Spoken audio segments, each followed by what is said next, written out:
Hi, I'm Catherine Marshall and welcome to my wine world. I'd like to show you our Sauvignon Blanc, which looks like that. And really, Sauvignon Blanc is quite a famous wine around the world. People love to drink it. It is probably the most consumed variety in the world, next to Pinot Grigio. And because I procure my grapes from cool climate Elgin, it is a no-brainer that Sauvignon Blanc should be grown there because it really loves to be in cold climate, simply because Sauvignon Blanc requires that kind of freshness, that racy, bracing acidity to keep the fruit kind of really forward as well. So the Sauvignon Blanc is a no-brainer to really grow in an area like Elgin, where temperatures are at nighttime particularly are very cold, and that's very important to lock in as much acidity as possible. Because if you grew Sauvignon Blanc in warm climates, you tend to lose that acidity through heat. Your plant actually respires acidity out of its leaves and leaves you with kind of a flat, dull Sauvignon Blanc, which we don't really like. Which is probably why it's very famous in New Zealand, where the cold units are much colder than South Africa, and they get those really punchy, vibrant flavors in their wines.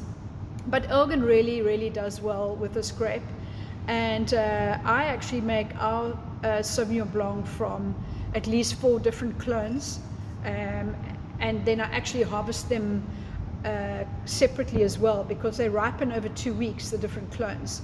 So I've got 2 Grave clones from Bordeaux, and then I have one from South Africa called the Weather Station clone, and then another one is from Sancerre.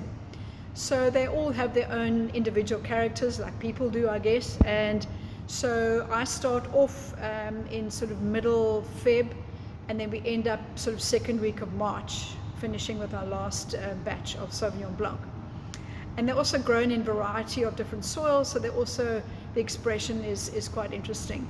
So I get everything from nettles all the way through to bright mango, lychees, passion fruit, so subtropical fruit is kind of what I'm looking for.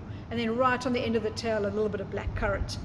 So when we make our Sauvignon Blanc, as I said, we harvest over 2 weeks, keep them all the fractions apart, and then I blend at the end.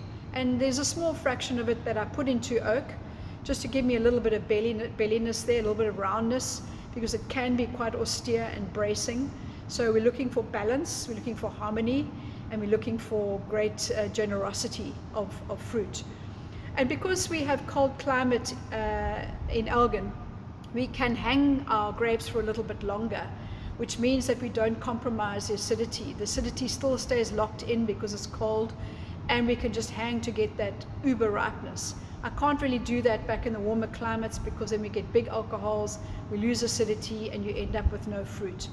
So really, Sauvignon Blanc is really a variety that chooses to be cold, and we also prefer to drink our Sauvignons maybe 18 months later after bottling, because it's just a little bit tight in the beginning.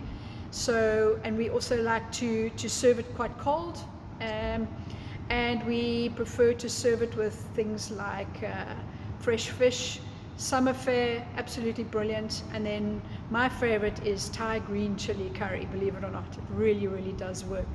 So pour yourself a glass in the height of summer, and you will be rewarded. Enjoy.